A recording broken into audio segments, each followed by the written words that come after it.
given by the individual host and their guests do not necessarily reflect those of Para X, its affiliates, or its sponsors.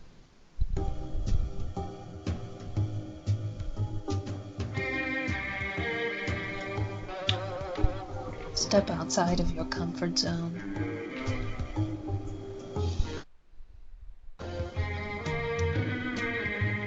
See the world with a whole new perspective. Join us and experience the unexplained on the Paranormal View. And welcome everybody right here to the Paranormal View on the ParaX Radio Network. I want to thank everybody for taking the time to be with us tonight, those listening here in the chat room and those from around the world. We appreciate each and every one.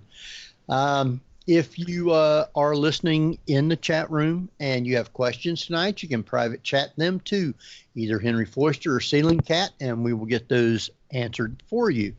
If you are listening from somewhere else around the world and you'd like to come over to the chat room, go to para-x.com and click on the Chat Now button and just sign in, and you'll be with all these wonderful people. You'll be able to interact with them and interact with us and ask questions and everything. And if you don't want to come to the chat room but you have questions, you can go to the paranormalview@gmail.com and send us a question. Just put it headline question and we will get those answered for you. So with that, tonight we got a great show lined up, and with us we have Barbara Duncan.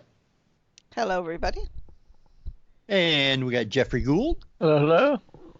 Okay. You guys did hear the music and everything intro? Yes, actually. Oh, good then. So Share Sounds works. So, we got a lot to really talk about. I mean, it's been raining here. It's been raining everywhere. We're still supposed to get a whole bunch of rain tomorrow. They said we could. Not raining here, Henry. Well, it's raining here, and they're talking like flooding here and everything. So as long as it don't get into my basement, I'm okay. So, but yeah, it's cold. It had been running in the 80s and 90s, and then today we woke up and they said, "Oh, it's only going to be in the mid 60s all day today." I said, "Oh crap!" And they were right. It's been chilly all day. So, with that, frost will be on the pumpkin soon. Yeah, very soon. That's what I'm afraid of. So, Jeff, you or Barbara got anything you want to say or add before we get started? Barbara, anything on your side first? No, just the usual. Okay. Well, I've got a script being read, publicly table read at WeMakeMovies.org group, which is meets Wednesday night right in Hollywood near Santa Monica Boulevard and Vine. So go to WeMakeMovies.org and go to the upcoming events and look for their writer workshop for this Wednesday night. Okay. I guess why don't you just go ahead and introduce our guest, Jeff? I mean, we got a couple hours. Lots to talk about, yes. Well, tonight's returning guest is the always welcome Thomas Wertman. He's a former dean of the American National University, and he's the state director at MUFON and co-director at Cleveland Ufology Project. And having studied business human resources at Kaplan University, Thomas has learned to read people when it comes to interviewing UFO witnesses and abductees. So welcome back, Thomas Wertman. Yay. Hey.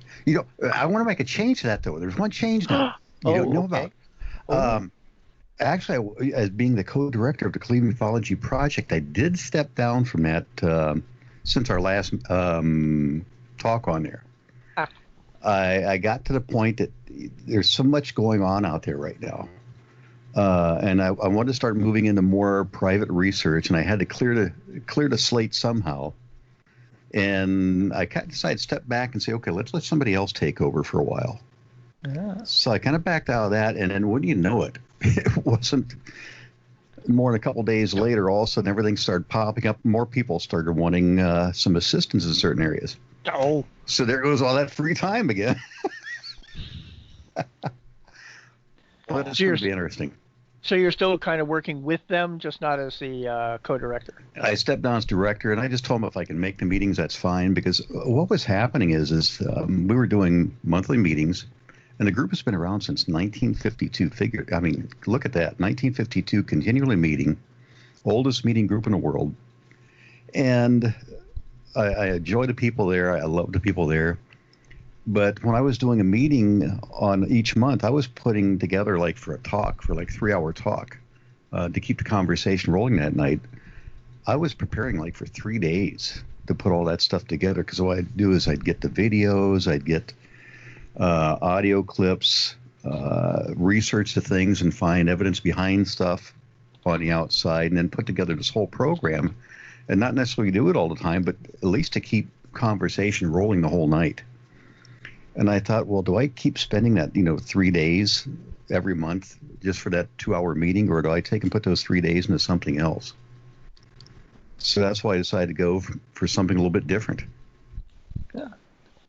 Now, if you get a chance and you find Thomas going to be speaking somewhere, I advise to go listen to him. Very good. I went to Columbus and got to listen to one of his talks, and interesting. Did you get a photo together? I took some on the phone. Well, that's kind of what I meant, yeah. Uh-huh. I'll have to bring my selfie stick along next time. Exactly, yeah. but I do have one coming up, though, and here's an interesting one. About 5, going on 6 years ago, something like that, the Richland County Astronomical Society contacted me and say, hey, would you come down and talk about UFOs? I'm like, wait a minute, this is an astronomy group and they're inviting me in? I mean, sometimes there's the feeling between the two different groups that, okay, you're looking for UFOs, we're looking at space. And even though a lot of people think that they're looking for something in common, there's kind of a separation between those two fields on there. And I thought, well, what the heck? I'm that type of person. I'm game. I'll go down for it, I went down, did my first talk, and it was actually well received. The people were very receptive of it on there. You had some that said, I don't believe in this stuff, which, there's all types out there, and you have to appreciate that. But I had several people come up afterwards saying, hey, when I was out watching the stars one night, let me tell you what I saw. And they were talking about their own experiences on there, UFO related. And it's been going on 6 years now. I've been doing a talk every year. As a matter of fact, one night we even had, 70 people show up for a talk in an astronomy group. And they've got what they call a star party coming up here shortly. It's going to be coming up in October, somewhere right around weekend of October 12th, 13th, somewhere in there. And I'm going to be speaking on a Friday night. And then that whole weekend, they're going to have events, including having the observatory open for anybody who wants to come.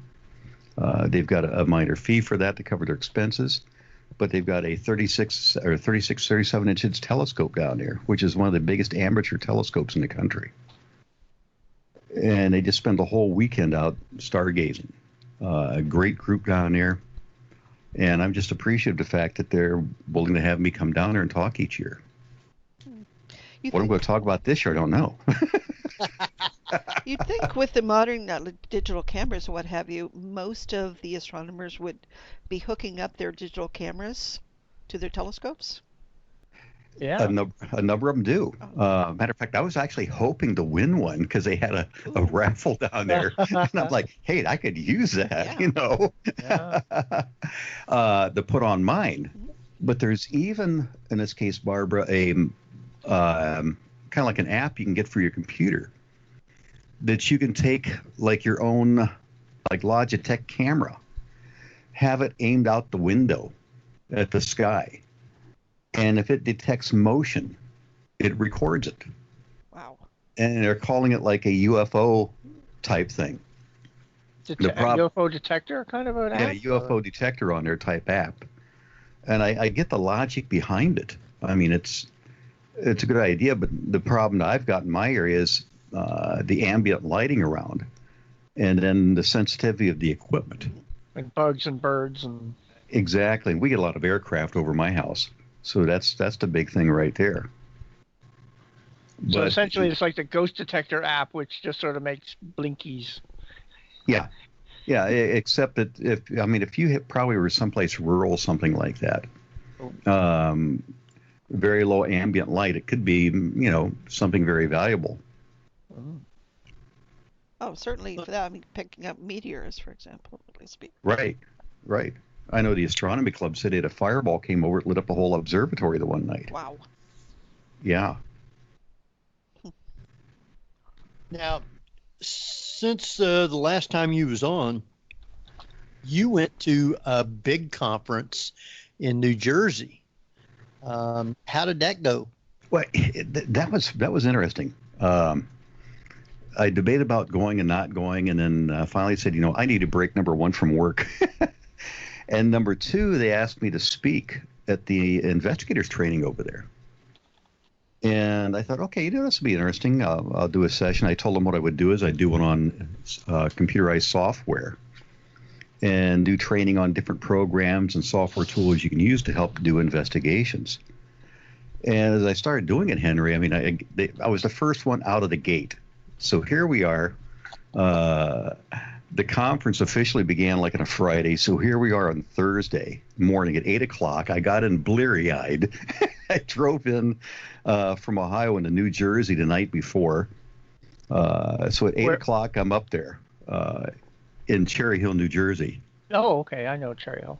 And they said, okay, you're the first one out of the gate at 8 o'clock in the morning. I'm like, oh, boy. What more can they do to me? And I start getting ready to talk. I get up on the stage, and there was about 60 plus investigators in the room, something like that at the time. And I look out in the audience, and who's standing in the back of the room but Travis Walton? In New Jersey? In New Jersey. Sweet. And for those that don't know who Travis Walton is, he was the one who went through an abduction situation back in the 1970s that they made the movie Fire in the Sky about. Grr. Well, there's another one out that was done by somebody else that's much better. Oh, good. Jennifer Stein redid one a few years ago. Ooh. And it's a much more accurate portrayal of everything that went on. And I'm back there. I'm up there talking. I'm like, oh, crap. What's he saying? Uh-oh. What's he saying? What's he saying? What's he think? And he stayed in the back room the whole time as I did my talk. And we had anywhere from beginning investigators to senior investigators who've been doing this a long time. I'm like, boy, I hope this goes good, because I didn't want to admit that I procrastinated for one of the first times in my life and waited till like 2 days before the conference to put my program together. I hate doing that, but I'm like, okay. And I looked out and I saw our director of investigation talking to our international consultant. I'm like, oh, am I screwing up this bad? But then afterwards, Travis stayed the whole time. I talked. I did my presentation for like an hour and a half. And then they gave me word afterwards he could let me go for another half hour to an hour if I wanted to. Oh, if you insist. Yeah, exactly. And they said that the feedback was fantastic, which made me feel really good. And then I got asked to be invited on some other projects that they've got going for MUFON when they saw what I could do. And what made me really feel good is on the next night, Travis Walton made a comment on how fantastic he thought the training was for field investigators. And I'm like, whew, that's a relief. Wow, do you see that first guy up on the stage? Whoa. And also I felt good because our director of investigations made a comment. She goes, that first guy who did that talk was just incredible on what he could do. And it's a real good compliment, because when you're doing investigations, a lot of times, like I may do a lot of stuff, research from my computer in my office. I may go out and do stuff individually out in the field, and you don't necessarily get that feedback from anybody on there. You just do your job and keep moving forward. And when you get the feedback from somebody like that, it just really makes you feel so much better. And that's partly what the conferences do. And when they started going into the conference then, one of the people I wanted to see was Luis Elizondo, who was head of the Pentagon's program that they ran for a number of years. Matter of fact, according to him, they're still running it. He just stepped down, and somebody else took over who's now unnamed. But I wanted to hear. Now, this isn't Project Blue Book. No, it wasn't Project Blue Book. Project Blue Book was actually one which evolved from like 1947. You had like Project Sign and Project Grudge, kind of migrated into Project Blue Book, which ran until right around the 1969 time frame. And that was the one run by the Air Force. And one of my friends actually has some of the actual files from that were left in a house by a former investigator for Project Blue Book that we've reviewed. No smoking guns here, by the way. But the project that was done at the Pentagon was one that Harry Reid, who is a senator from Nevada, was pushing the different appropriations committees to get some money allocated for a program to basically look for technologies, advanced technologies. And Luis Elizondo was the head of that program once they got it rolling. And he was the keynote speaker on a Friday night. And I didn't know what to make of the guy because I'd seen him do a couple of interviews on like Fox and a couple of networks out there. And I'm like, okay, is this guy for real? What is he? But he seemed to be a very down-to-earth person on there. He got up and started doing his talk. And basically says, I'll come out and I'll tell you what I can tell you. But he says you have to appreciate the fact that if it's something is classified, if something falls in the nature of certain things I can't talk about, I won't. But he says, I'll give you my perspective on what I did while I was there. And that's exactly what he did. He came out and basically, he said to begin with, he says he was called into a location and interviewed multiple times by various personnel.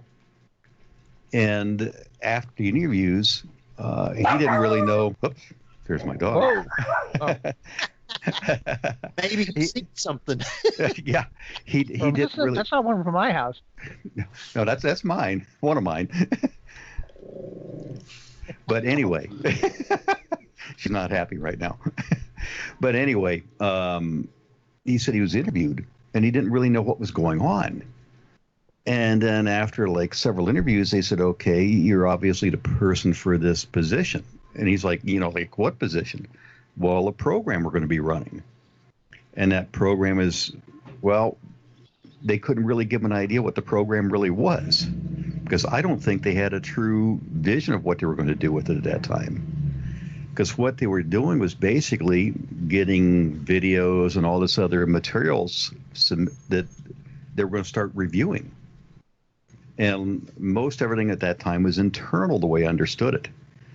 That they were getting things in from different branches of the military, different other avenues on there.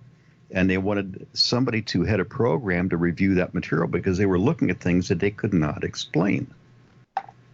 So they thought, well, let's get our own organization going. Let's review this and let's see if we can find an answer for what some of these technologies, what these things are that people are reporting and seeing. So he took over that program and then basically said, this is what we're going to do to put it together.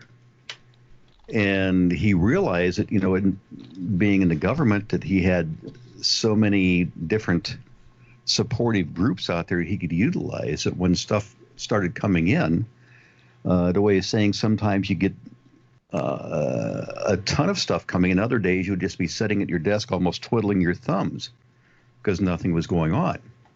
But when stuff would come in, what they would do is they may have to go look for radar data. Well, you've got different branches of the military. You've got the FAA. You've got all these things potentially at your disposal on you could probably connect with.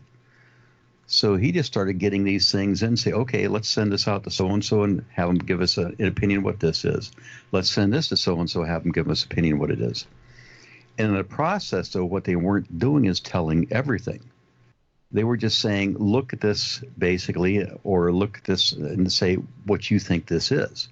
They weren't giving them the whole picture. Really, this was like a UFO program at that point. So let's just kind of hold some things back from them. Because if you start attaching that word UFO to things in the government, it may develop the chuckles, and next thing you know, your funding could get cut. Well, in this case, the program is called Advanced Threat Technologies. So that really could imply, is this something maybe Chinese, Russian, or some group that we don't know out there? So they ran the program. And when some of the information that your listeners may have seen on the internet via YouTube and different other medias out there, some of the videos where they showed the jets intercepting objects out there, he said basically the reason I can talk about them is they were not classified.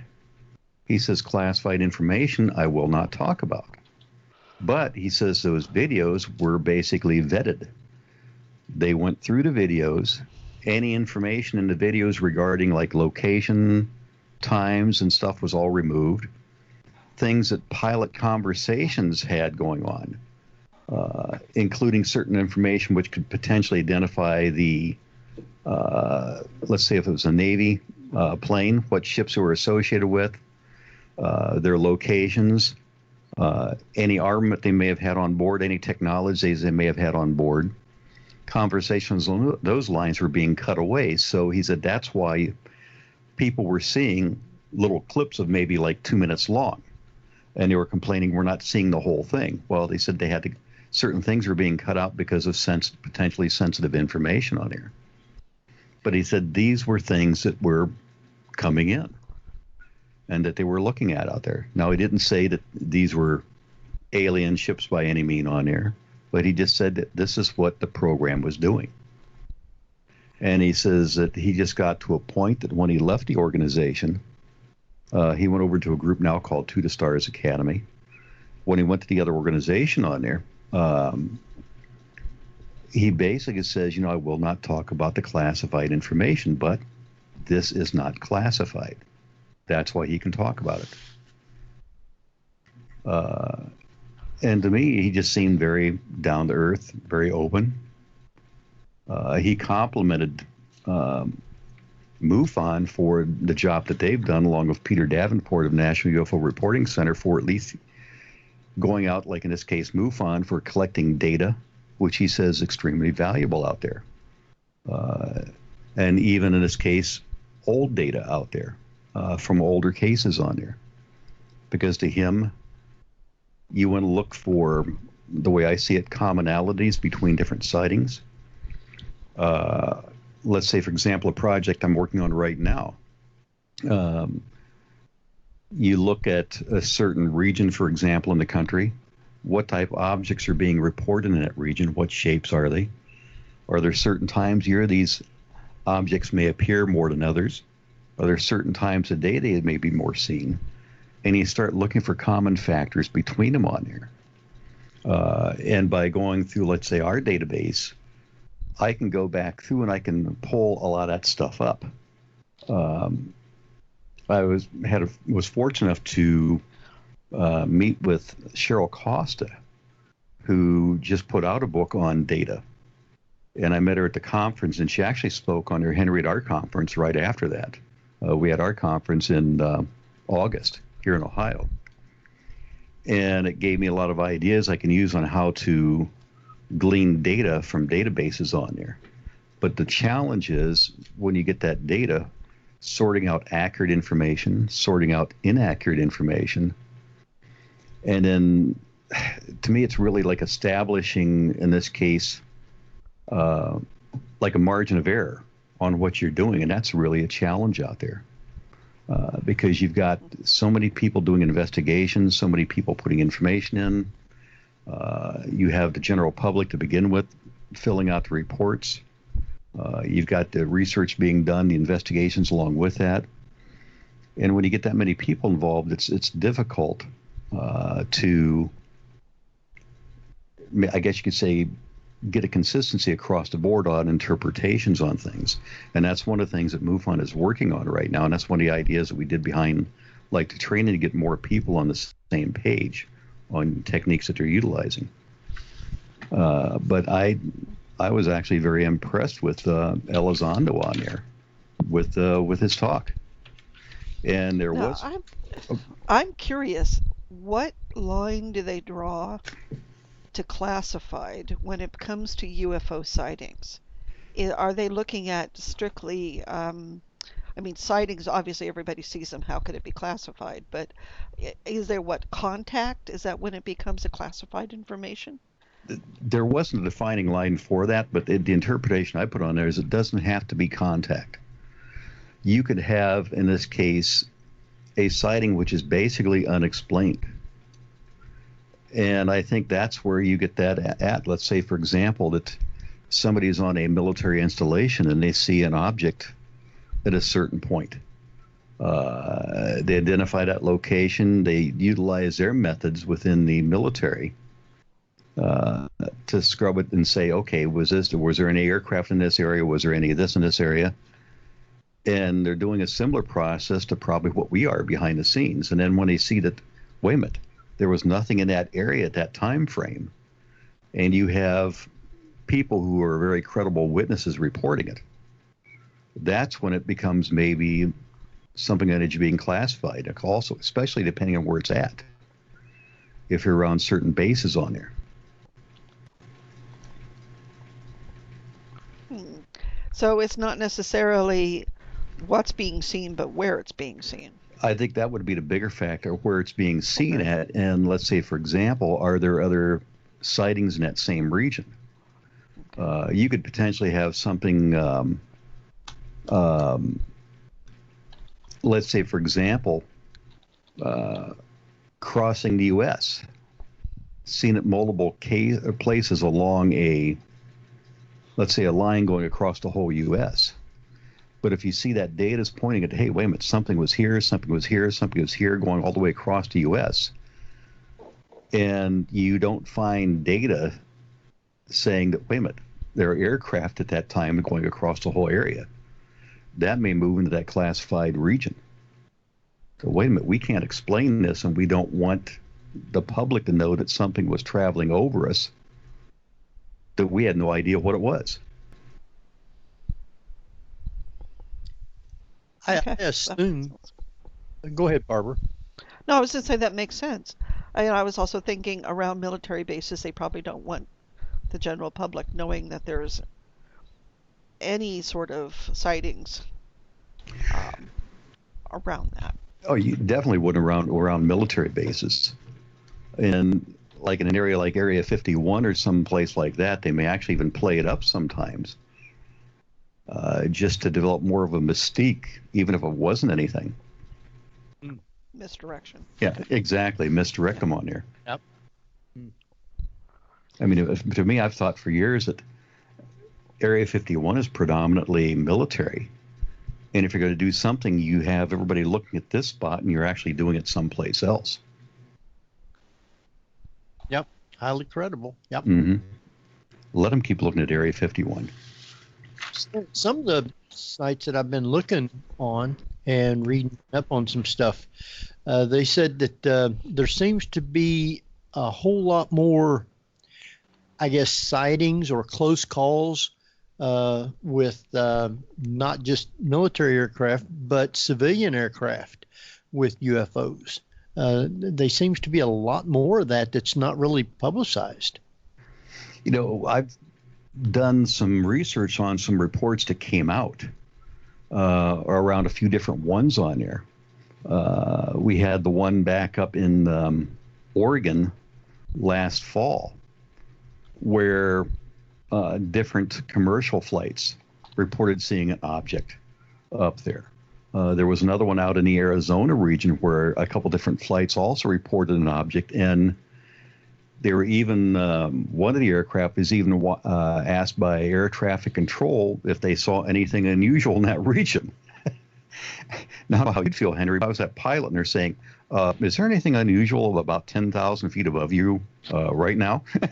Yeah, that's that one that I did, Look up. last time he was on, we played that episode. Right. Yeah. And, you know, there is more of that, it seems like, coming out now. Whether it's just some more pilots opening up about what they're seeing up there, I don't know. But then also you've got some more unusual things going on too. You've got Google with their balloons out there now. True. And about, it wasn't a month ago, I think I was researching it, and the balloons were actually out around the area, I think, of the wildfires out west. And they're probably using them for communication with people out there. Oh. But they may get some unusual accounts for that. But to me, I would love to sit down and talk to some pilots and hear their stories. I wonder how hard it is to distinguish something. I mean, if it's a weather balloon or something like that, how many times would they make a mistake and say that it's something else other than a weather balloon? You know, I don't know. Again, that goes back to a degree of error, because an individual I talked to, I don't know, it was 5 years ago, something like that, was a commercial airline pilot, and everybody can make mistakes. But the mistake he made that night is we were out doing a sky watch, and he was shining a laser pointer at an aircraft. And I said, "That is an aircraft." He goes, "Oh, no, it's not." I said, "You want to bet?" And I have an app with me right then. It shows me what's in that region. Yeah, you better run for the hills in, because they're going to be looking for you. Oh, you got that right. Well, he didn't believe me, but I know exactly what I was looking at. But anybody can make mistakes on there.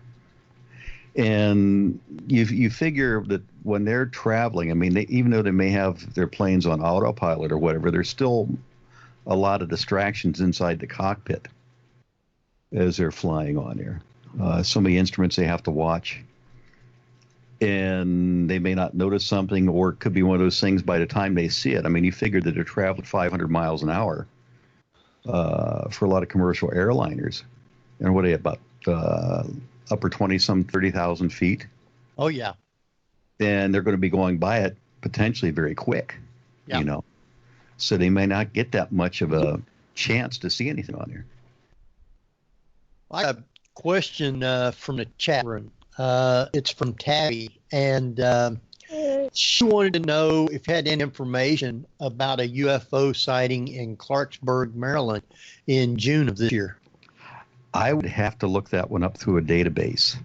Okay. Off the top of my head, no. Just because the fact that, like, MUFON itself, we're receiving hundreds of reports a month. At our peak, we hit like 7,000 reports in 1 year. Yikes. Yeah, exactly. And it's hard to track everything going on in every state on there.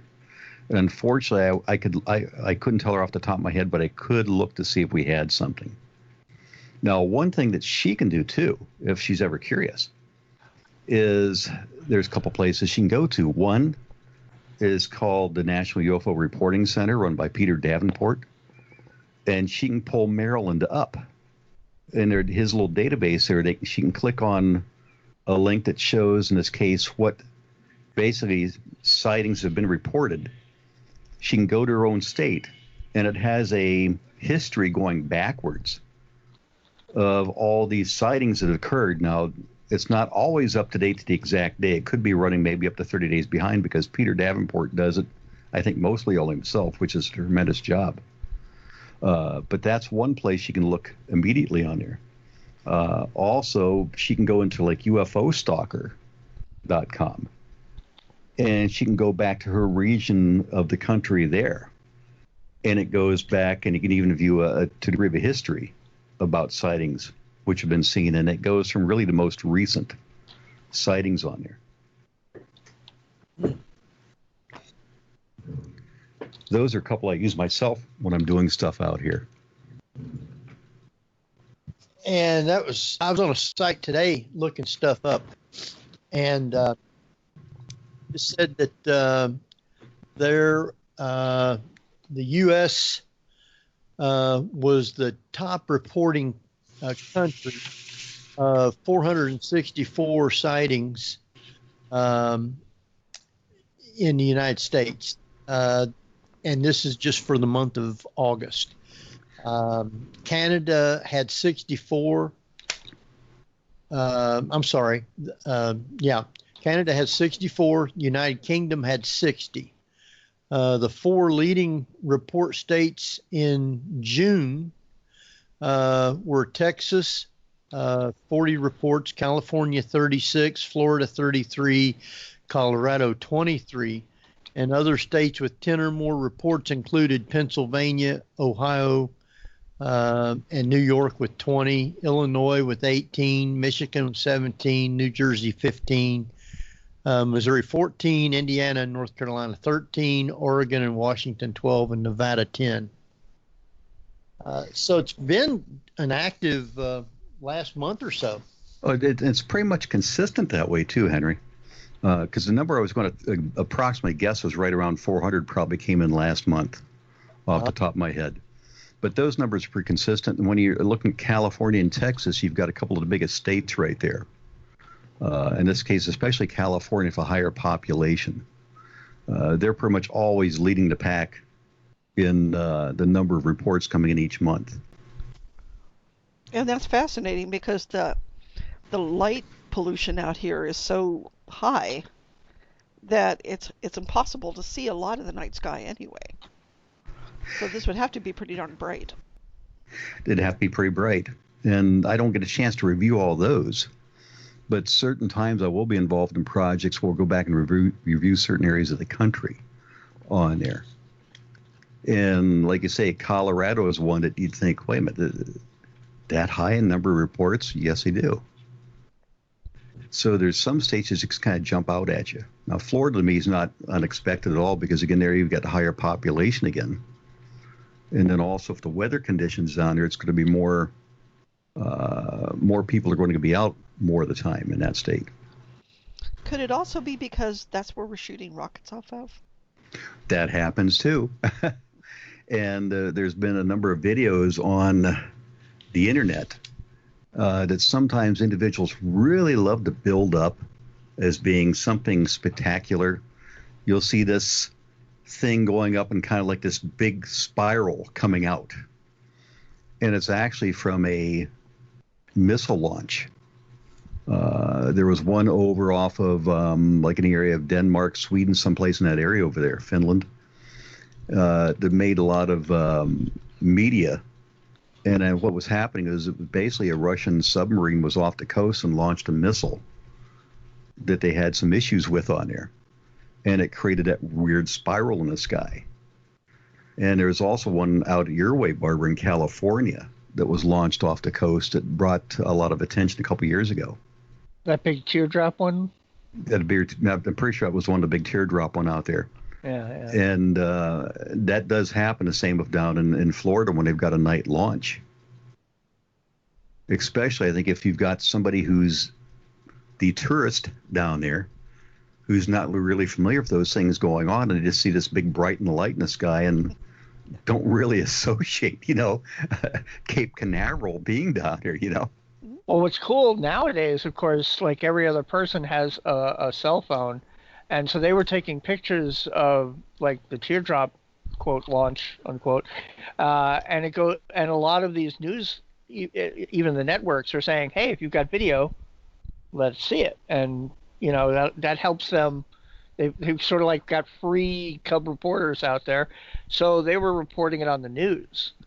So it's getting tougher if anything's going to be covered up anymore. If something really big happens, we already see it, and then the government has to kind of scramble to figure out how to spin it. Exactly. And I think that's what's going to be the case one of these days. They're going to get back to the wall where they can't cover up something. Something happens out in the open so much that you've got potentially media, individuals, cameras out there filming this, and it's going to be hard to cover it all up and make it go away. About like one lands on the lawn to the White House. Oh, we could only hope. I had to put that in there. Hopefully they just look like Michael Rennie. Please take our leader. Well, either that or like in the movie Mars Attacks. Wow. When Jack Nicholson was the president. That was hysterical. Oh, that was good. I love that one. They blew up Congress. One more thing I want to add on that, Luis Elizondo, is not only did I have Travis Walton in my room, but he had a Kodak moment himself. He accepted questions and answers from the audience. And the very last person to stand up, ask a question was Travis Walton. Oh, wow. And he recognized him and goes, I think I have to go to the bathroom right now. But actually, Travis did compliment him on the work he did. But the thing he did do is come out and say he was disappointed that so many people asked questions that in a direction that Elizondo couldn't answer, rather than going after something that he could. I think a lot of people were trying to think maybe mine will be the one question that can slip through, and I'll trip him up. Trick him. Yeah, and this guy was way too sharp for that. Way too sharp. Wow. I think what we're going to do is take us a quick break. We've run over a little bit, so I don't mind. And yes, it's going to be a short one because we got lots to talk about, and hope everybody is enjoying the show. So I'm going to let Jeff take us out, and then we will be back. Okay, well, you're listening to the Paranormal View on para-x.com with your hosts Henry Foister, Ceiling Cat Barbara Duncan, and myself, Jeffrey Gould, and tonight's always wonderful and excellent return guest, Thomas Wertman. So stay tuned for more of the Paranormal View after the break. Whether you're listening at home, at work, or anywhere, thanks for making Para-X part of your day. Your source for everything paranormal, Para-X. And welcome back, everybody, right here to the Paranormal View on the Para-X Radio Network. I want to thank everybody for taking the time to be with us tonight, those listening here in the chat room and those... Whoa. And that wasn't mine. I'm 9. No. Guilty. His dog is making calls now. E.T.'s phoning home. Listening to the Paranormal View right here on the Para-X Radio Network. And as I said, I want to thank everybody for being with us tonight, including those from around the world. And speaking of around the world, Barbara, where do we have listeners from? Well, tonight they're listening in from the United States, the United Kingdom, Canada, Singapore, Australia, and our little friend unknown is back. Yeah, that's because we got Thomas on. Yeah. Well, tonight we got with us Barbara Duncan. I'm still here. And Jeffrey Gould. Hello. And we got our guest, Thomas Wertman. We might as well just make him an honorary member of the team. Yeah, really. Hey, that's fine. I always love it when I see one of your messages pop up, Henry. Oh, they must not have anybody. No, I'm thinking when I see your message pop, I'm like, okay, what Saturday night is this I'm doing now? But I enjoy it, though. It's good. Of having you on. And speaking of that, I think it's November 1st and 2nd. Are you still planning on being down here for the paranormal event at Post Town? I'm going to do everything I can. My calendar's, my dance card, as I call it, is filling up quickly right now. But everything I can. I'm still hobbling around a little bit, but I'm getting better. Well, you'll like this place. It's an excellent little place, you might say. Plus, you're only about 15 minutes from my house. Oh, that's not bad then. 20, But are you supposed to be a speaker at the event? I have to look at my calendar. That's how bad it's getting right now. I didn't think Post Town Elementary had many UFO issues there, Henry. Well, it's a big event that they're so yeah, there's people from everywhere. I believe they've got like 40 or 50 people lined up to be there. People with tables and people that's going to talk and stuff. So well, here brings up a really interesting. idea. And that is, Thomas, do you think that an abduction experience makes people more open to the paranormal? I mean, is there something going on with the testing, the abduction, which actually lowers people's filters to paranormal activity? You know, I've been wondering that, and that was one of the theories. I know why Henry's bugging me to come down, that I want to test out myself on there. Because we've talked about in the past, I have had some experiences that I don't come out and claim I've been abducted, but I've got experiences I just can't explain 100%. It's experiences that did they really happen? Did they not happen? Is it something I'm creating? I guess maybe the only one who can give me the answer is the aliens, if that's the case. But I would like to see more of a connection that way, and organizations like MUFON are opening up more towards exploring possibilities out there of connections with the paranormal, and if an experience like this does have a connection on there. Because they're even reaching out now to the cryptozoology side that they weren't into before.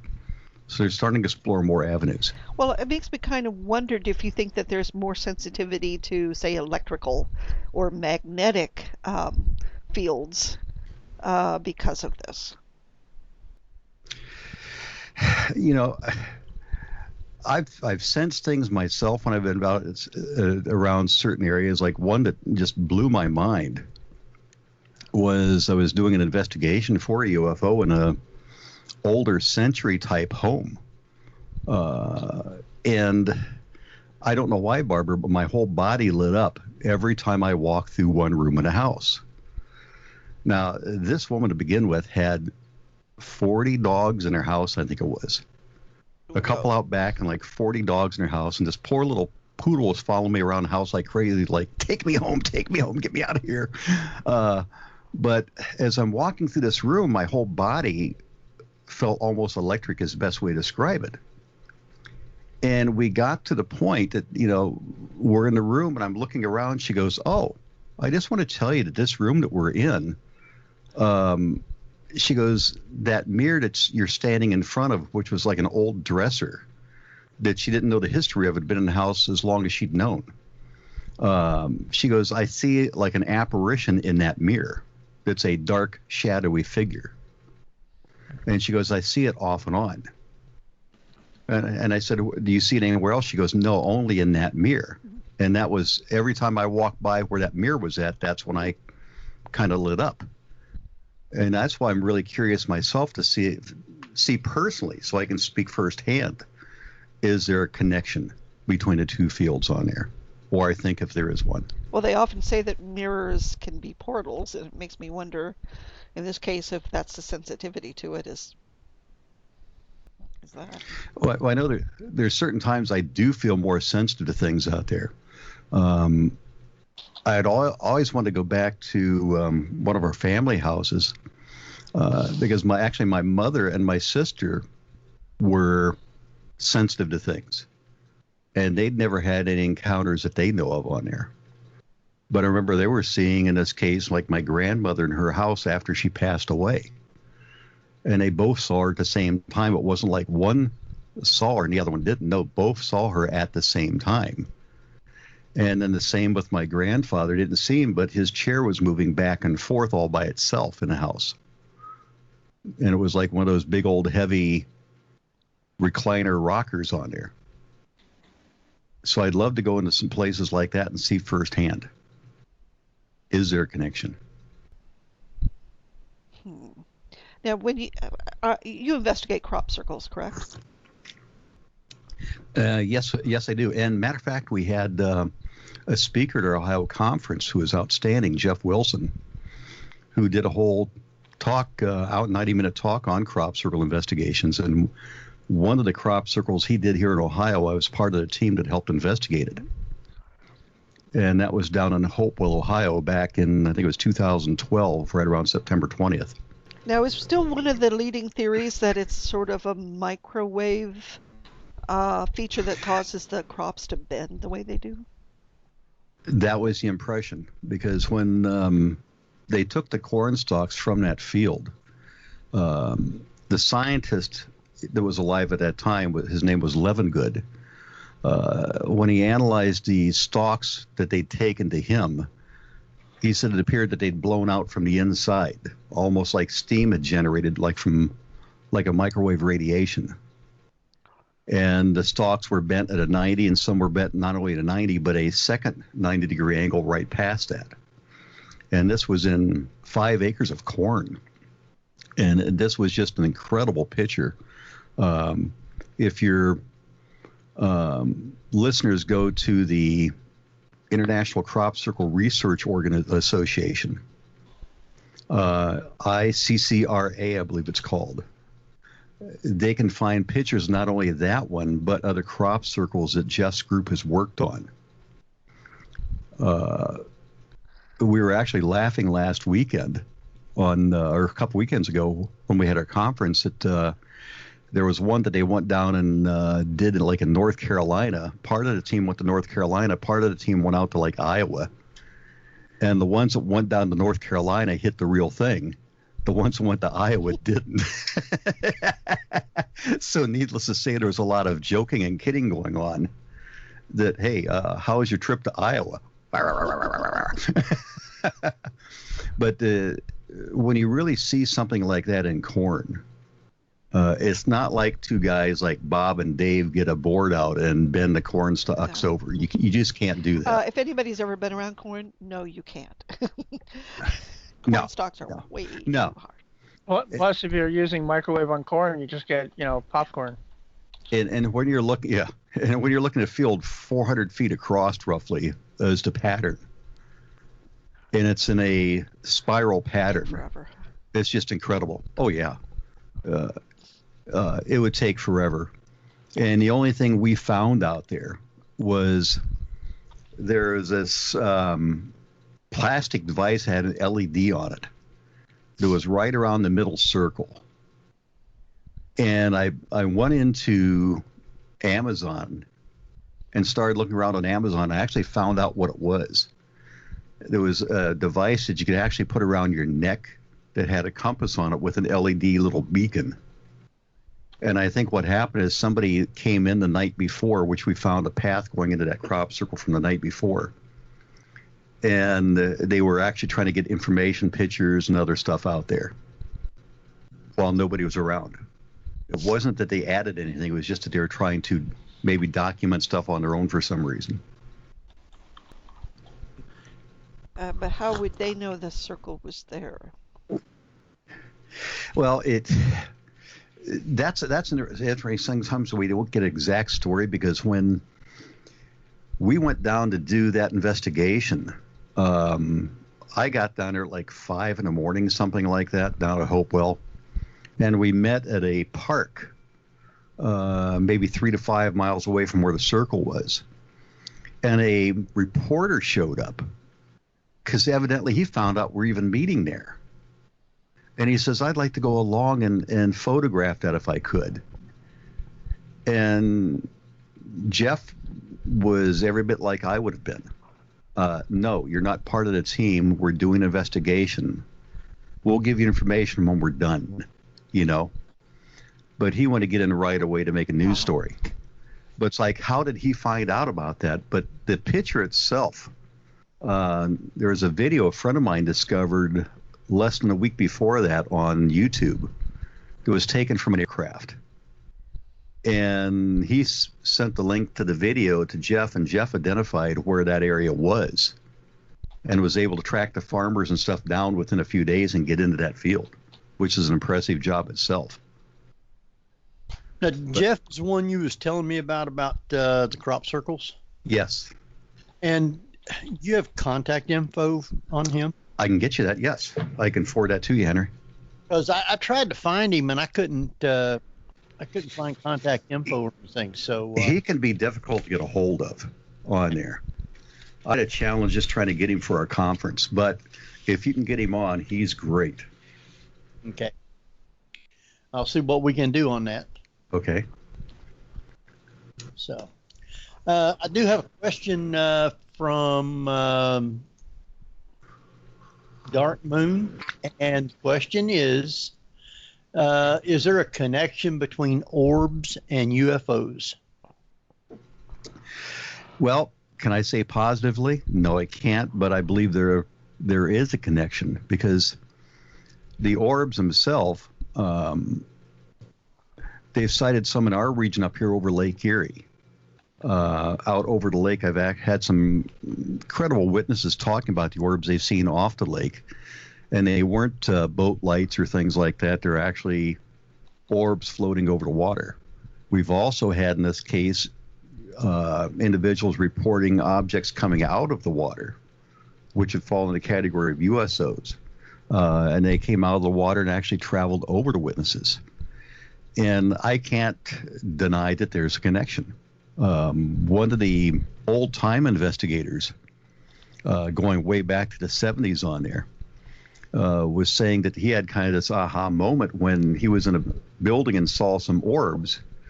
And then the thought crossed his mind, wait a minute, if I'm outside the building and this thing is in the sky, I'm thinking it's a UFO. He says, what if they're not the same? And they may be that connection between them on there. I can't deny that. Now, Thomas, you remember, I can't remember which astronauts and if it was the International Space Station, but they also claimed to see orbs going through the spacecraft. I can't remember which one that was either, Barbara, but I do remember the story. And what did they conclude was coming from? Was it cosmic radiation? If I remember correctly, that's what it was. You're testing my memory now, Barbara. But I think that's what it was in this case. Where were you on like July cosmic 27th, 1952? I can't even tell you what I ate last night. Come on. Heck, in hashtag games, I get laughs making jokes about why did I come into this room. No, I just remember. I can't remember if it was Neil Armstrong or one of them was saying that they kept seeing orbs flying through the spacecraft. And what it was, I'm not sure if they ever came across anything of what it would be. You know, there's so much out there. I cannot remember on there the whole story about that, but I do remember the orbs going through the space station. I cannot remember the outcome on that one, Barbara. I wish I could. I found it fascinating. Now you give me something to make a note on the research after this tonight. Well, there was always some time. I mean, the spacecraft itself was supposedly sterile when they went into it, so there wouldn't be dust per se. But these were large enough where they could actually see it. And I know that they were thinking that it's possibly cosmic radiation going through, but why it would be in the form of an orb is beyond. That I wouldn't know, why that would be in the form of an orb. But I could see the cosmic radiation going through the craft. I mean, those craft themselves are paper thin, basically. Oh, yeah. And it'll be interesting with some of the new craft that they're going to be putting up there. The ones like Robert Bigelow's designing out, which are basically like inflatable, like a balloon that's inflated up there. Wow. It'd be interesting to see if there's more of that type of thing. Well, isn't that what they are those. building some of the pods on the International Space Station for? They're adding on, but they're all inflatable. Right, because they're lightweight. You can have this large room, basically, that expands out once you get it up there. And that way they can make this thing even bigger at minimal expense, I guess you could say. Bigelow's kind of turning it, his technology is kind of turning into almost like a large hotel, in a sense. Yeah. Hence. Like the space station in 2001. Mm-hmm. Well, now, isn't there a lot of space junk supposed to be flying through the air up there? If those things are only paper thin, aren't they afraid something might strike it? That would be one of my concerns if I was up there. That really would be. I mean, because there's so much junk, and there's a couple websites you can go into that you can actually look at the satellites that's up there. frightening. It's Exactly. That's the best way to describe it. It's completely frightening when you see how much is hovering above us. I don't think gray tape would work very well. No. Well, then too, even certain things like some research I did, Barbara, before our conference that we had over in New Jersey. Iridium flare satellites are these satellites which have these huge panels on them that when they turn the right angle at the right time of day, you see this mammoth flash in the sky in their direction. But it's the sun reflecting off the panels. They've brought several of them down to a different orbit because they're pretty much past their time, but they don't want to get rid of them. So now not only did you have something up there originally, you're bringing it down to a different orbit, changing where it's at, and then you're launching something else up there to take its place. And you've got so much junk up there, it's scary. And then what's to say that you didn't have a launch of a rocket and part of that rocket particles, the fragments are still up there that didn't come down. That's true. Yeah, and they're traveling at pretty good speed too, aren't they? Well, you figure when something is orbiting, off the top of my head, I think it's like 14,000 miles an hour. Something's orbiting around the Earth. Because it only takes roughly about an hour to make an orbit. Depending on the speed, yeah. Yeah. So, I mean, then the speed and the altitude it is. And also they're going to be launching things even higher with some of these newer telescopes that's coming out. They're going to be putting those out in higher orbits even. So, I mean, there's going to be so much junk out there. I'd be afraid. But yet, if you think about it, all the years that the space station's been in existence, we haven't heard of any strikes on the station yet. Yeah. Yes. Yeah, being that. Or at least they haven't told us any. Exactly. Although, if you look at some of the pictures close, Henry, maybe you'll see some duct tape covering up some holes. Oh. Binds the galaxy together. That's right. The thing is that also these things are moving really fast, and a lot of them are small, so you don't even see them. And if you're on an EV suit, and it just goes right through you, like in the movie Gravity, you're like, why isn't Bob replying? And meanwhile, he's just got a hole through his entire body, and he's gone. Right. I was watching some old 1950s space movie the other day. Oh, great. Yes. It was on one of the free TV networks out there. Yeah. So I think it's one of these shows that only ran like one season, and that was it. And they featured a story about the rockets up in space, and here's the guy getting struck by the fragment. And I could just really picture that happening. Yeah. Oh, yeah. In his case, I mean, it just shows you how antiquated it was. They had time enough to get him back inside the ship before his blood boiled, And Of course. There you go. Well, they've indicated even if you had an evac suit that had ruptured on Mars, you wouldn't do the whole total recall thing. I mean, not as bad as that. It would still be unpleasant and rather fatal, but it wouldn't be the whole inflating head thing, and bugging eyes and all that. But it only happened to Arnold. Yeah. Well, and Ronnie Cox actually. That's right, Ronnie Cox too, right? That would be the first time Arnold's eyes bulged out, Before we go to another break, I got another quick little one here that I come up with today when I was looking around. The Miami Herald over the weekend made its endorsements in a local congressional race, an otherwise routine development that is making headlines for an odd reason. The candidate endorsed by the newspaper in the Republican primary not only believes in aliens, she claims to have been abducted by them. Well, she's about my vote. No way. I was reading that over right before the show, Henry, and I saw that came out maybe 4 weeks ago, something like that, 3 weeks ago. Oh, wow. I remember reading that story on there.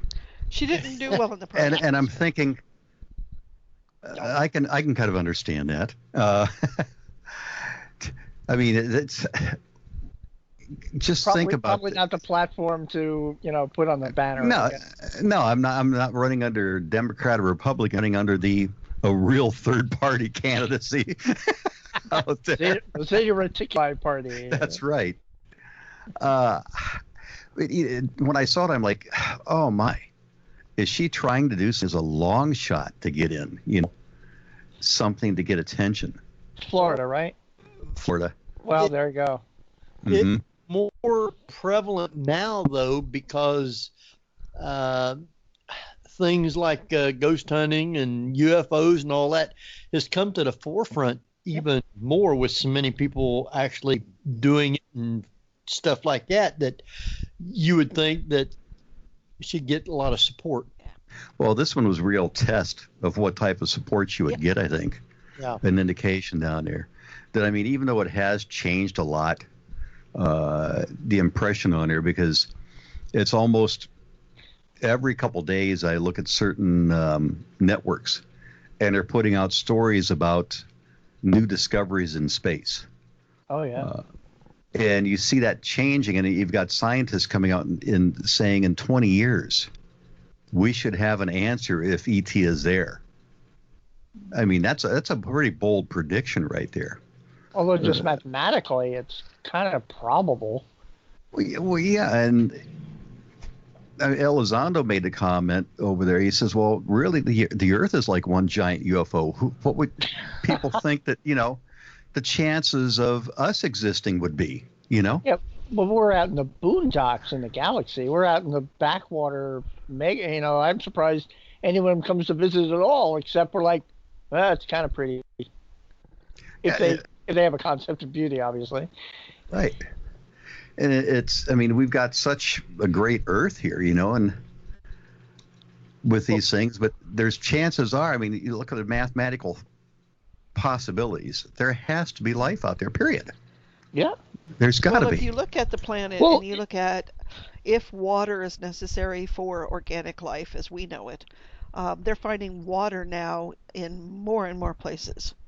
And that water probably wasn't on Earth but was brought here by a comet or a meteor, etc.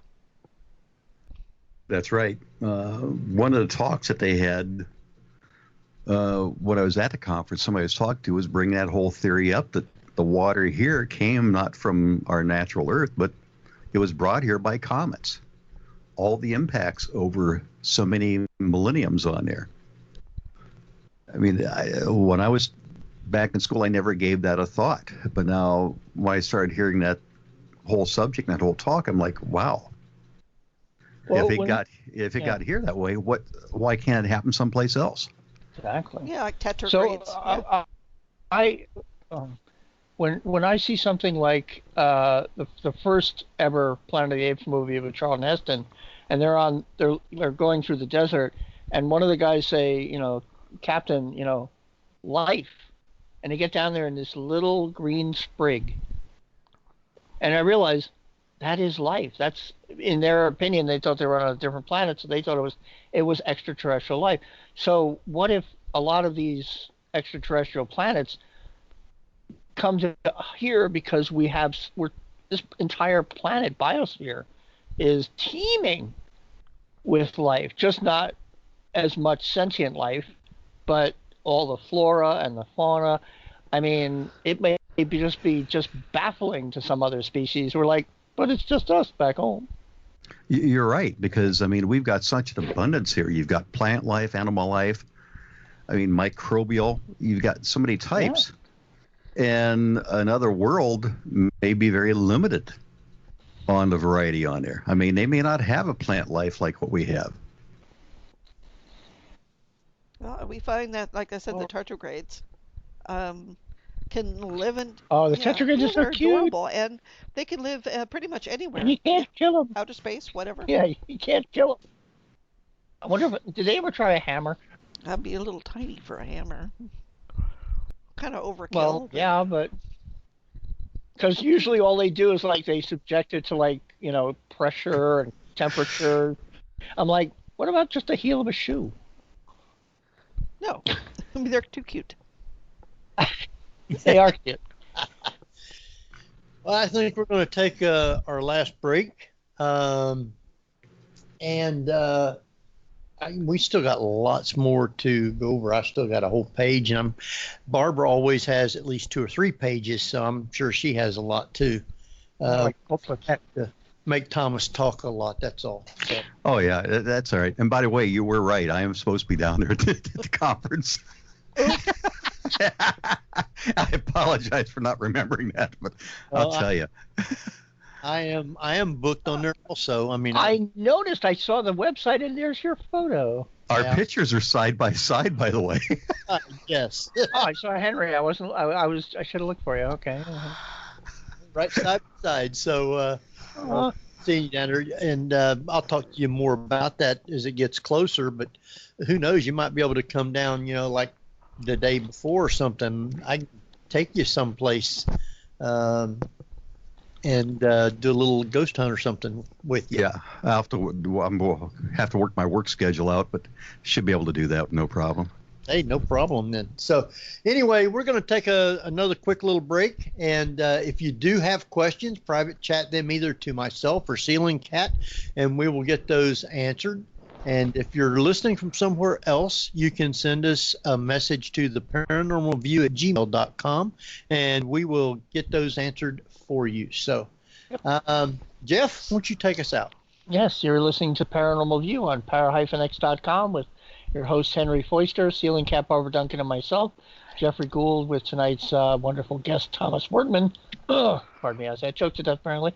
So stay tuned for more of the Paranormal View after the break. Para-X Radio, programming for the open mind. And welcome back, everybody, right here to the Paranormal View on the Para-X Radio Network. I want to thank everybody for taking the time to be with us tonight. Hope you're enjoying the show. And those listening here and those listening from around the world, we appreciate each and every one of you. With that, we got Jeffrey Gould. Hello. And we've got Barbara Duncan. I'm still here. And we have Thomas Wertman. It's still here, and that's my coffee machine in the background, too, in case you're wondering.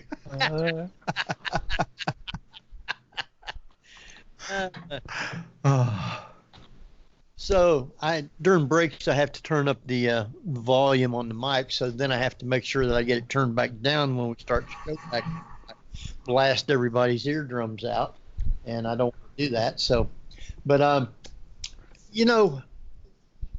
was reading on like I said earlier today, on a lot of the stuff, and there was I guess a listing in Australia where they seen a barbell-shaped UFO.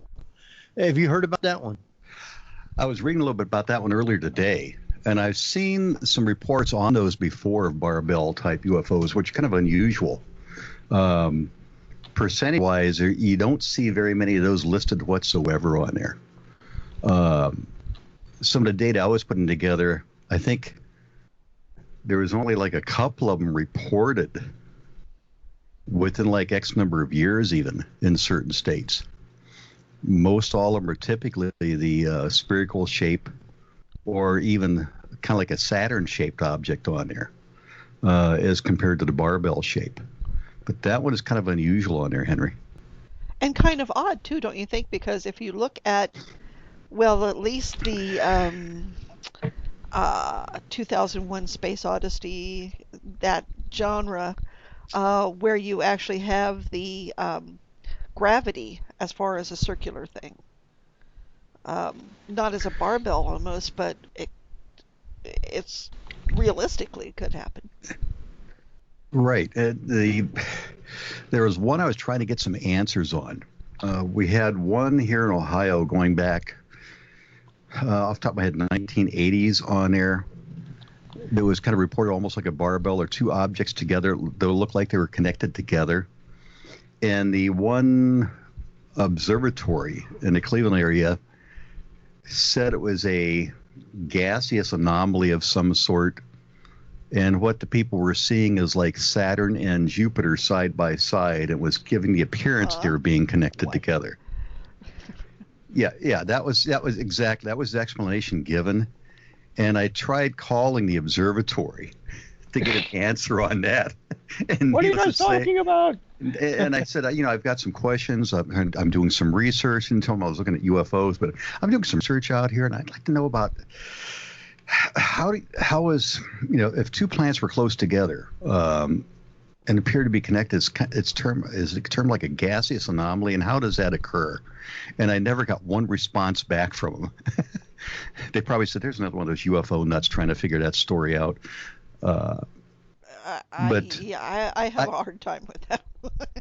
Yeah, I mean, if they were very, very close together, I can see almost like the light blending together. But other than that, well, I mean, Saturn and Jupiter do conjunct, but not normally that close together where you could see it as a connection. No, and I replicated it, and they were reasonably close together. And to me, I would still like more of an explanation on how that can happen, But those barbell ones, that one like you brought up, Henry, that is unusual. That's more the rarity out there. Like I say, I've only seen a few reports of those come up. So I know there's all kinds of different spaceships. They talk about triangles and all kinds of different shapes. Do you think that might be different species of aliens having different types of ships like that? Well, it could be different species, or some of the stuff I was researching earlier this afternoon was going back to basically, the time thing. That maybe they're here now just in a different time. And if you look at it in that aspect, I mean, look at our technologies, how they evolved. Oh, yeah. You go from the horse and carriage to the Model E, 1950s cars. Now we've got electric cars that Tesla's launching up into space. He asked, what should I send up? There you go. But you look at it that way, and if we have different technologies here, what if we're not seeing a glance at different technologies through time? Very well could be. That may have the ability to come back, not just looking at something which is coming from, as the old science fiction movies go into, they used to say millions of miles away, but millions of light years away. What's not to say that it's something that's not traveling through time or interdimensional? Now, we've tried to send up spaceships with astronauts, not just our country, but Russia and probably a couple others. Not all of them are successful. Some of them's blown up and people's build. With all the UFOs that's supposed to be floating around, coming to this planet and everything, do you think that it's odd that one hasn't actually crashed in our backyard or something that we could actually see? That the government hasn't gotten to first? Yeah, exactly. But I think something has crashed, because I just have this, call it a gut feeling for lack of something better. Maybe it's because of my own experiences on there, like we talked a little bit about Barbara. But I have the feeling that they're not infallible. They make mistakes. And that was something that is like during one of the regressions on there, it came out, is they can make mistakes. They make mistakes too. Like, I mean, they're not perfect, and if they're not perfect, to me, things have had to crash and things have had to been recovered. And kind of like you talked about there, Jeffrey, it's the guys in olive drab out there grabbing the stuff for somebody who gets to it first, that takes and ferries it away. Well, I mean, you've had the stories about Roswell and down in Missouri and things like that. If you stop and think about most of the Earth being water anyway, they may have crashed, but deep in the ocean, and we're not going to find it. Deep in the ocean, or going back to the old 1950s movies up in the Arctic, and buried under ice. That's right. Well, isn't there supposed to be a hole up there somewhere in what? Yeah, a hole where there's a base where the spaceships are supposed to be going down in. They have their own. Like the Hollow Earth concept? That's it. It goes all the way through the Earth, but I mean, there's supposed to be a place up there where they even have restricted flight where you're not supposed to fly over that area. I think that's Antarctica, isn't it? Is it? Well, it's one. There's some treaty that we're not allowed to go to Antarctica. We're like, what? Why? The penguins are there. Yeah, that's the story behind it on there. And that goes back to Admiral Byrd. Supposedly took an expedition down there, and a ship was damaged because of, I guess you could say, a firefight with a UFO. And basically, they were told to stay out and not come back.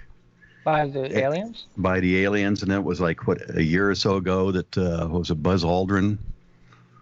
Tried going down to some place, and there was problems, and they said that was a whole thing. It was in that same area again, and he had to come back. I don't know if I buy the whole story, because I've seen some of the things that they brought up, because part of it goes back to the Nazis. During World War II, we're trying to establish some bases around the Arctic. Right. And they were really claiming they were developing all these technologies, basically going into almost like a partnership with the aliens, in a sense, if that's possible. And sorry for the whole shooting at you thing. Yeah, and they showed pictures of some of the areas where they were at down there, and they're basically abandoned. Because, again, they found out, too, that weather was just so severe at that time frame, you couldn't do it, period. Wow. And I think some of those stories are big exaggerations, because I don't know how many books on it, Henry, that I haven't had a chance to read all of them, that really go off on the deep side of those type of stories on there. There's also been pictures circulating out there that here's this UFO over like a ship or something like that from that region, and it really wasn't the case on there. It was just a picture which somebody gave a unique spin on it that created that story on there. Now, Patsy wrote in the chat that it's McMurdo Station, Antarctica. That sounds right. I couldn't remember the name, but I remember reading about it. Okay. Yeah. Now, you was talking about UFOs underwater and stuff. That sounds right. I couldn't remember the name, but I remember reading about it. In Cleveland, right close to the lake there. Is the lake deep enough for UFOs to have a base under the water there? You know, we had somebody come in and talk at one of our conferences about that they believe there are underground bases or underwater bases up there. Some of the areas on the lake are actually very shallow. One of my friends has a condo up around the Sandusky area, and you can actually wade out quite a ways before the water's going to get over my head, and I'm about 6'4". And you think of how far you'd have to go out or how deep that water would be to have a craft underwater that somebody wouldn't detect, somebody wouldn't hit with some of the different ships out there. Right. And some of the stories I'm seeing out there, I don't think they're that factual, because the lake is too shallow parts. When that wind whips up out there and the storms kick up, that lake can change more drastic than almost any of them because of its shallow depth across the whole lake. So I don't know if there's bases under that particular lake. I'd term it that way. Now, I'm not saying definitely that there's things not off of California where you've got deeper water out in that area, off like Catalina area potentially on there, down in the Caribbean, because you've got so many areas down there that to me would be much more plausible. Also, weather's a heck of a lot nicer too. But I know when I was down in the Caribbean stuff down there diving, that was going to the back of my mind how many places down there had much deeper water and also extremely clear water, to me, which would be much better than some place like at the lakes on there. years ago. If you think about it, he had so much potential pollution around the lakes and so forth on there. To me, I would be finding something of much fresher water, much more cleaner water and deeper water than what Lake Erie has overall. Now, there could be some places I'm not aware of up there that are much deeper on there. It may be more conducive, but Lake Erie in general is a much shallower lake. Well, has there been any recent sightings around Ohio that you've been investigating? Well, we had one that was one of those unique cases that popped up not too long ago. And a lot of times we get the proverbial lights in the sky, as they're generally called on there, where people are seeing lights from a distance. But occasionally we get these stories that pop up out of nowhere. And that happened back July 31st. An individual was down towards Mount Vernon, Ohio. And this is another scary thing out there too, Barbara. Sometimes people's geography is not that strong because on one of the websites they posted a alien was seen down by Mount Vernon, Ohio. And a person saying, Mount Vernon, Ohio, they're really messed up. Isn't that over by Washington, D.C.? I'm thinking, don't they know that other states can have the same name? City. And I'm like, okay, let's move on from this one. But the story came out that this individual was driving down a highway, Highway 13, if I remember correctly, and kind of comes around a turn, and all of a sudden, out of this cornfield comes this 7 to 8 foot tall, skinny figure that appeared to be kind of like a brownish to gray in color on there, that had extremely long, lanky arms and legs, but they said the feet and hands appeared much out of proportion to the rest of the body, like they were much larger on there. And that this creature, whatever it was, turned around and looked at him and had like black eyes. And it took only a few steps to get completely across this highway and disappear off into another field on there. Now, the individual who saw it, when he popped around the corner, his first thought was, oh, it's probably a deer, you know, because, I mean, it's that getting to be that time of year again, and we have tons of deer here in Ohio. And he did the double take, and he's like, wait a minute, that's not a deer. What am I really looking at?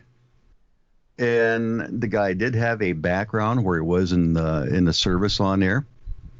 He kind of regrouped his senses on there and said, okay, let's put all my facts together. And he reached out and contacted MUFON, because now MUFON is kind of branching out also into the cryptozoology side, because there may be relationships between not just UFOs, but creatures potentially like, let's say, a Bigfoot or something along those lines. Because, I mean, people are reporting unusual creatures occasionally around UFOs. So let's investigate that too. Well, then when they reached out to us, one of my head field investigators went out and did the research on it. And he went out to the site, talked to the witness on there, and the witness, he said, seemed credible. But the problem is when you go to look for the evidence in, a lot of times the evidence that we have is the individual story. In this case, they couldn't find any tracks of any sort going through the fields on there. And you would have thought if there would have been a deer, there would have been deer tracks at least back in there if something had been going that fast through those fields. But they couldn't find any tracks whatsoever. So it's just one of those mysteries again. But that one, people picked up on that one real quick on here, Henry, because I had like 4 networks contact me in one morning, so I kind of locked the door of my office and I was doing interviews. You didn't hear this, but it was on company time. But they picked up on that because it was something unique and out of the ordinary. I even did an interview for a college newspaper the other day that called me up, and we talked about a half an hour about that whole story on there. It's one that we still haven't made a determination on what happened yet. It hasn't been closed 100%, but I can just tell you this is what they've kind of done in the process. And They'll continue to see if they can find any tracks or anything out there, but chances are unlikely now because of the weather we've had recently. Has that only been one reported sighting of it, or? Well, in Ohio, I was reaching out to some friends of mine, and they said that there had been several other states who'd reported seeing the same thing. Is that you sent a picture to me? Yes, it was the one I sent a picture to you of. It was, again, kind of like a long, spindly armed and legged creature. Yep. There were several down in West Virginia reported in that area.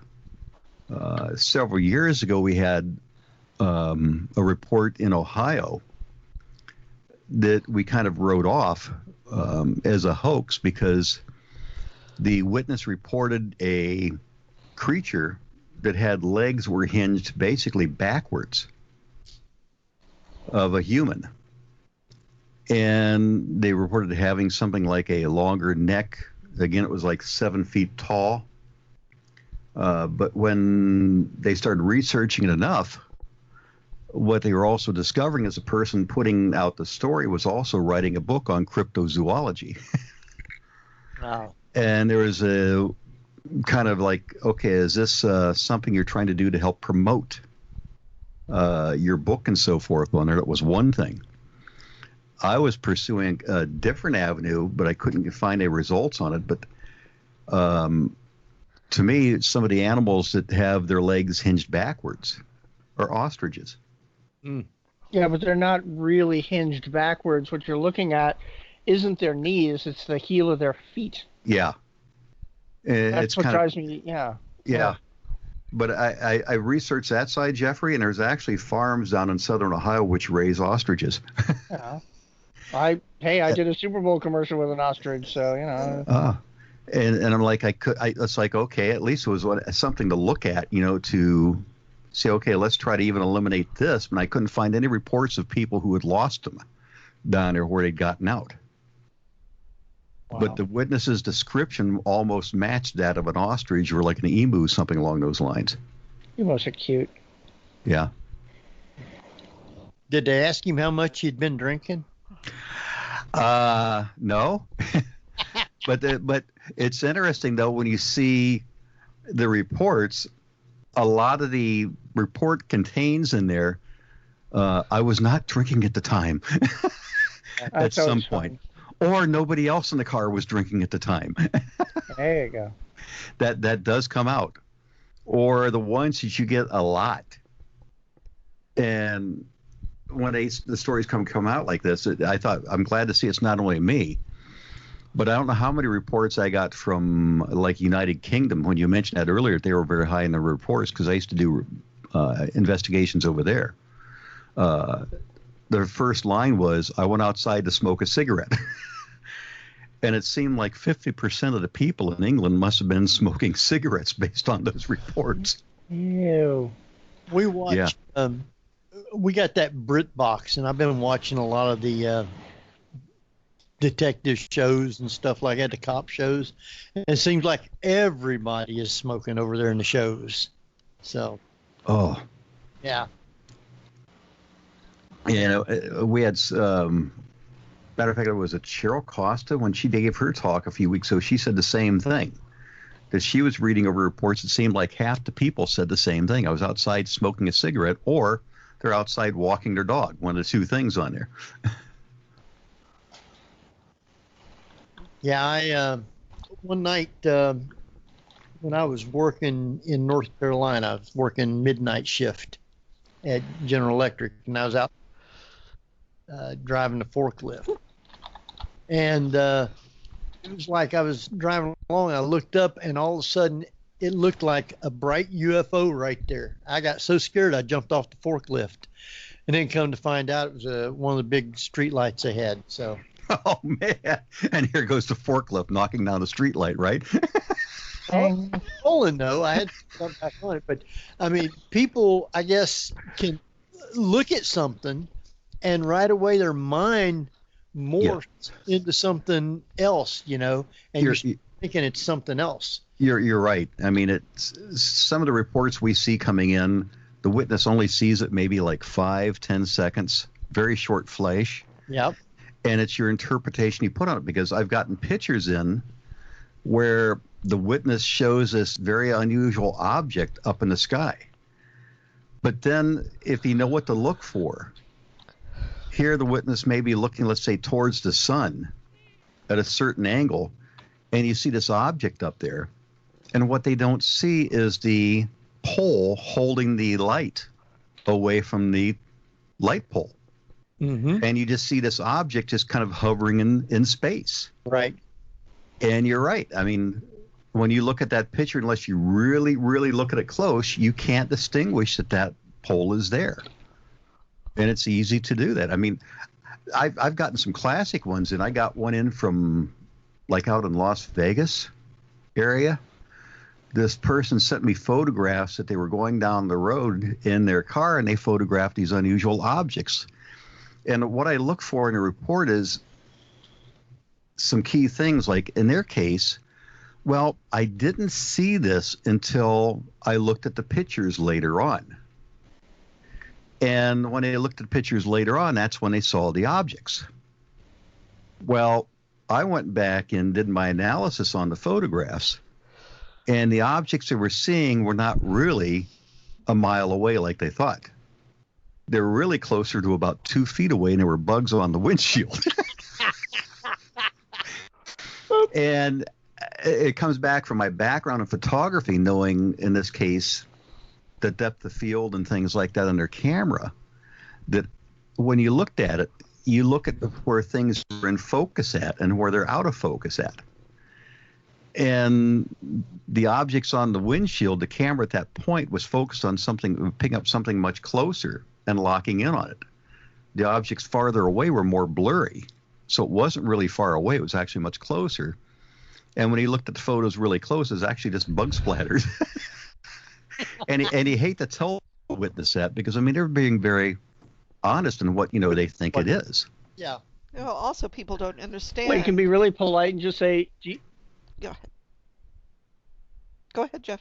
I was just going to say, you could just be really polite and say, do you own a squeegee? Well, it's also the people don't understand the idea that you do have floaters in your eyes, and when you get to the bright light, it makes it even more pronounced, and you are going to see things. Right, and I've had some also where we picked up reflections off of the windshield, where somebody's inside the car, or for that matter, inside the house. I had some photos come in from Canada that this witness was showing objects over like a lake area at a distance, and you could see like these glowing orbs. And I'm looking at photographs, and all of a sudden I got the impression that they were not outside in their deck. They were actually inside their house, photographing through patio windows out over their deck. And we emailed back and forth. I said, by chance, were you inside the house when you did that? Yes. I said, would you do me a favor and turn around and take a picture of the inside of your room? And here's like these 3 lights right behind them, And again, you hate to do that, but the thing is, you just have to, because you got to be honest with yourself. But then there's times that you've had some that you've gone down through the photographs, and you can't really explain it off that way. Well, yeah. You just don't have the answer. Remember, there's a lot of people saying that there's something behind the moon, and it's the 10th planet, etc. And they take a picture of the moon, but what they don't realize is that a camera, unless you get the really ultra-modern ones that are mirrorless, all have mirrors in there, and you're getting a reflection off of that. So you do see the reflection, and it's like a blue orb behind the moon. And I don't know how many pictures we get, Barbara, somebody photographing directly either at the moon or at the sun. Ow. And when you get this photograph, they're seeing these orbs, and it's really coming from the light of the sun itself. It's not a second object in there. It's coming from the sun or from the moon. And I've even had a couple people send me pictures of the moon at night through clouds and claiming it's a UFO. Yeah. But that's the one thing I also like about modern technology. If they're using cell phones, it helps give me time and date and then potentially GPS location and direction of view. Mm-hmm. So it makes it much more easier because you've got some people who don't, I mean, they're trying to report things the way to remember it. I've had some who don't know directions very well. And when they think they're looking east, they're actually looking west. Yeah. I was going. Oh, I get that all the time. I'll be literally thinking, which way do I have to go? And I have to literally picture the country for a second. I'm like, okay, I want to go that way. I was home one night and from work, and there was trees around pretty much beside the road and over the road. And as I was driving down the road, I see these lights not too much higher than the trees. Through the trees, you could see them blinking and stuff, and there was no sound. Now, what in the world is that? I thought I was seeing another UFO until I got to a clearing to where I could actually see. It was a plane towing one of those signs that was flashing. Oh. And there's no sound to it, but you could see lights, and it looked like a big spacecraft. Could have been a glider. Yeah, well, you couldn't tell until you got in the clearing. But yeah, I was ready to turn around and run the other way. Well, we've also got now newer blimps out up here in Ohio. I mean, you've got Goodyear Corporation, right? Who for years made the blimps, but now they're actually flying Zeppelins, and they've got a different sounding motor on them than what they had in the past. I used to get reports in from people who described seeing a blimp-shaped object, and they would say it would be illuminated and stuff like that. And one thing I liked is I've had contacts down at Goodyear I was able to reach out to, and they would confirm if the blimp was in that region or not at that time, and they were very good about doing that. And I had a few cases where they confirmed, yeah, you're right, it was there that night or that day, right at that time. Wow. But you think here the people live down that region, and they were flying almost all the time down there. And they couldn't recognize a blimp at night, especially when it had Goodyear on the side of it. Okay, now here's a good question, because we have people in the paranormal. There's a group of people that want investigators to come in because they want to know that their house is haunted, to the point where they won't take "no, it isn't" for an answer. Do you find that true with UFO sightings, where people just won't take no for an answer? Oh, yes. There's that famous saying, I know what I saw. Right. And that happens. I mean, you mentioned Lake Erie earlier. I did investigations in March of like 2010, where I was freezing my little, here, I'm from living in an area which is like a former Polish community, so I call it, I'm freezing my keister off up here. It was extremely cold on the lake in March, and I'm going out there like 10, 11 nights in a row. And the witness keeps reporting objects every single night coming from the same direction, turning the exact same way, with the exact same characteristics. And it made major media, major news, international news out there, that this guy was seeing UFOs and stuff. And all it was aircraft. And here it is, I mean, 8 years later, people are still bringing that up. Well, remember in 2009, 2010, something like that, there were all these sightings over Lake Erie. I know, I investigated them. And just so that you know, I said the person that was involved with the sightings was also involved in theater. Not to say anything bad about people in theater, Jeffrey. Yeah.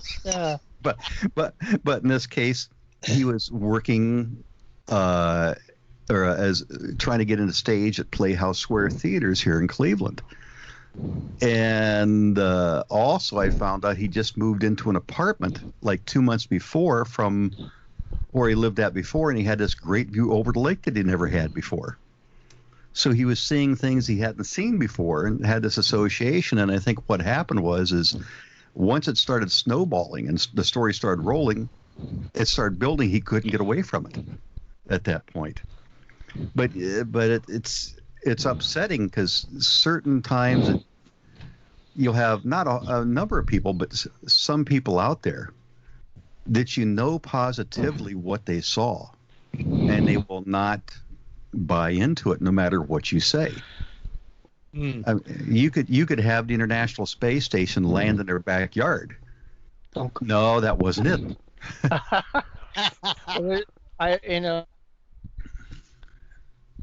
Things they pointed out, people are committed to being right even when they're committed to being right about being wrong.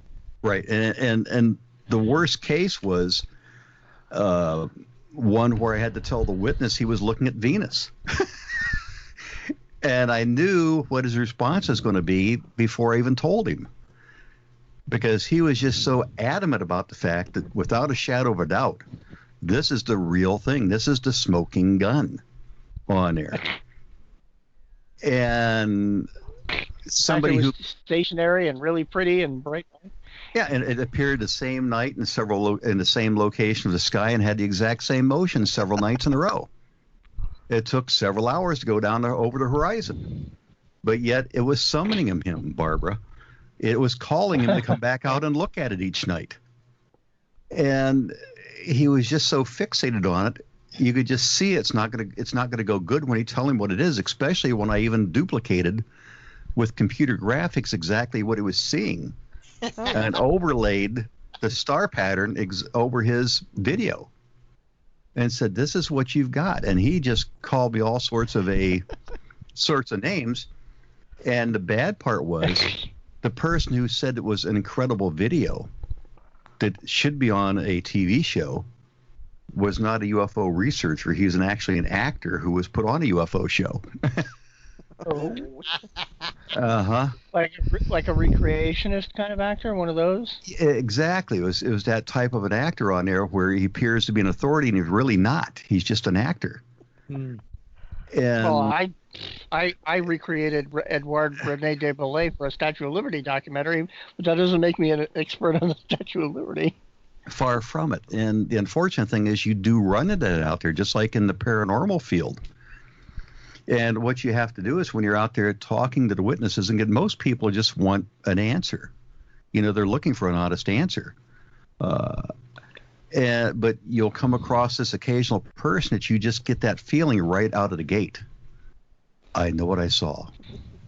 You're not going to tell me otherwise. Matter of fact, I had a person at one of our state meetings that was describing something that the characteristics were of Chinese lanterns.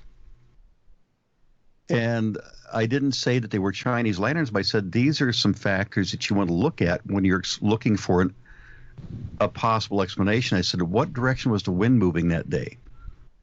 And their reply back was, it doesn't matter what direction the wind was moving. This is what I saw. Were they moving in the same direction of the wind? That's all I'm asking. I don't know, but this is what I saw, and this is what they have to be. And you just know right at that point, okay, let's don't pursue this any further on there. Let's let this one die. Our time has just flown right on by. It doesn't seem like it's been 2 hours, but it sure has. We got about 6 minutes yet. I know when does UFO sightings, are they like come in groups certain times of the year? How are they bunched up? Well, you tend to get a lot of the stuff during the summer times when most people are out. You tend to find that the numbers are higher, like on the weekends, especially in the evenings on there when most people are out during the summer, doing things during the summer. But what you find out also, if you went and looked, I think, at the whole year, you also have to look at that regionally too, Henry. You have to look at areas like, for example, you go down to Florida. Florida, you're going to have things more consistent across the whole year because of the better weather down there. California, especially like Southern California, you'd find things much more consistent across the whole year. But if you go into climates like what we have up here, like you said, we've had rain and so forth on there. The times when you have high periods of rain, or especially the snow, are January, February, late December potentially on there. The reports are going to decline just because of more inclement weather and people not being out. The other thing that I've done too is I've looked up some things that also show that it's also the reports change with the technologies out there. That when you had things being done by hand, you didn't see my reports documented, but now that things are done by computer, the number of cases are going up drastically. But what you're seeing is maybe a little change now where people are doing more things by smartphones and stuff like that. So now you have to kind of adapt over for your reporting method, I think, to go towards those people who are using smartphones pretty much all the time and not using computers. Right. Or like they say, you know, look, it's a UFO. Grab the worst camera we have. That's right. Exactly. Well, Wow. isn't it also that if you get people who normally aren't outside looking at the sky, now all of a sudden are looking at the sky, it's amateur hour, and they really don't know what they're looking at. Oh, yes. Oh, yes. And we get reports like that all the time where people are just describing what they're seeing. And you're right. A number may not know what they're looking at. I had one I'm researching now. I'm just about to close up where the witness was seeing Saturn. Everything they described on there was, okay, I saw this several nights in a row, the exact same place low on the horizon. And they probably hadn't been outside that much, but now that they're outside, they're seeing something unusual. The same as with the International Space Station when it comes over. Oh, yeah. Mm-hmm. Time is just about gone. We have Ohio Jeff in the chat room. His name's Jeff Wilson. He's got books out called Ohio Legends, and we had him on a couple months ago. We're going to have him on not next week, but the week after with book number 2. So it ought to be pretty interesting. Everybody liked all the little stuff he has about Ohio, and it's real interesting books to read. So you can look them up and get them from him and everything. With that, I'm going to let Thomas give his information out, how to get in contact with him if you've seen a UFO and you want to record it or report it, I should say. How you can do that, or if you want to follow him on his website. So, Thomas, won't you do that real quick? Okay. If they want to reach out to me or check for local meetings on it, and go to ohiomufon.com. That posts all of our local meetings in the area on there. It also has contact information for the group. Or if they also want to get a hold of me, I've got another email, which is mufon.twertman, WERTMAN, @gmail.com is my own personal email. They can reach out to me on there. All right. Well, it's been another wonderful show. It just went by too fast. So I want you to stay on until after we're off, and we'll talk with you for a few minutes. Jeff, won't you give out our stuff? My connection holds. It's you can go to facebook.com/theparanormalview, all one word, and you'll see all sorts of cool articles and stuff throughout the week. Our official website is theparanormalview.com, and you can click on archived podcasts of our shows and such like that there. And you can follow me on Twitter and Instagram at RealBadger, RealBadger. And like I say, if you're in Hollywood area, Southern California, go to WeMakeMovies.org, look under their events for Writers Workshop for this coming Wednesday, the 12th, and come not only see one of my scripts read, but my reading another person's, being a reader for another person's script. So there you go. Right. Barbara? You can find us all on theparanormalview.com. Links are there. There you are. And so now you know how to get a hold of us. And we appreciate everybody for taking time to be with us, listening here tonight. And until next week, this is Henry Foister. Jeffrey Gould. We'll see you next week at the same time, everybody.